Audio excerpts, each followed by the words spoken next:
Halo, kembali lagi sama gue Putra Usa. Hari ini gue bakalan kasih kalian tips dan trik lagi seputaran dunia videografi. Ini banyak banget yang protes soal ini. Gue mohon maaf kalau kemarin-kemarin mulai jarang ngasih tips dan trik, dan ya karena memang ada beberapa produk yang harus gue bereskan atau gue review. Dan kali ini tenang aja, gue bakalan kasih tips dan trik sekitaran movement gimbal gitu ya. Yang mana banyak banget DM gue bertanya seperti ini, Bang, kamera gue nih bolot nih, kamera gue bolot AF-nya. Nah, movement gimbal itu apakah wajib AF? Gue bilang tidak.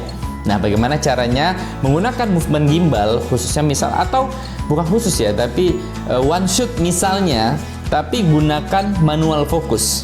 Oke, ini tips dan triknya.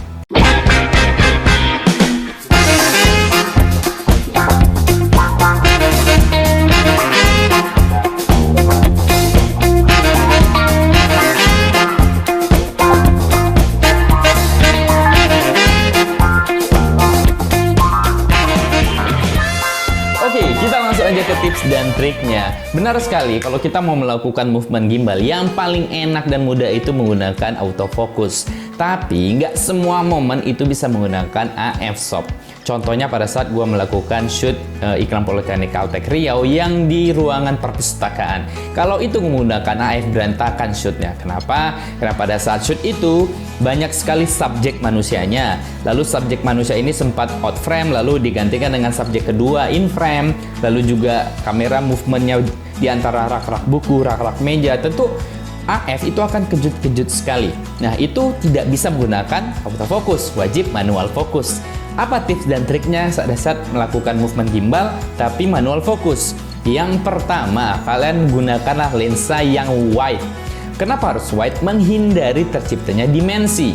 Kenapa? Ya tidak terciptanya bokeh background tentunya. Semakin wide, maka semakin sulit tentunya terciptanya bokeh.